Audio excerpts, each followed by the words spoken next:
গণভবন যা ছিল দেশের সবচেয়ে সুরক্ষিত এলাকা। কাকপক্ষী ছাড়া একটা কুকুরও ঢোকার সাধ্য ছিল না প্রাচীরে ঘেরা হাসিনা দুর্গতে। 2025 সালের 5 আগস্ট দুপুর পর্যন্ত সুরক্ষার বলয়ে ঢাকা ছিল গোটা গণভবন এলাকা। কিন্তু যখনই শোনা গেল হাসিনা ছাত্র জনতার রক্তস্রোত আর নিতে না পেরে পালিয়ে গেছে দেশ ছেড়ে, ঠিক তখনই ভেঙে চুরে গুড়িয়ে দেওয়া হয় লোহার প্রাচীরের চেয়েও শক্ত সেই দুর্গ। গণভবনের ভেতরে ঢুকে পড়ে হাজার হাজার ছাত্র জনতা।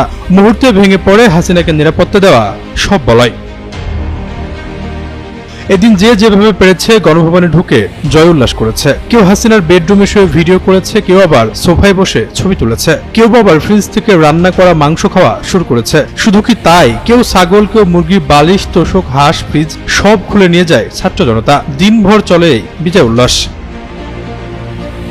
একটি সরকার পতনের পর এভাবে উল্লাস প্রকাশ বাংলার মাটিতে আর কখনো হয়নি। এসব উৎসুক জনতারা বলছিলেন তার ইতিহাসের সাক্ষী হতে গণভবনে জিনিসপত্র নিয়েছেন। কেউ গণভবনের পুকুরে গোসলে নেমে বাহারি ক্যাপশনে ফেসবুকে লাইভ করছেন, কেউ আবার দীর্ঘ 16 বছরের ফ্যাসিবাদের বিদায়ে নামাজে দাঁড়িয়ে পড়েছেন।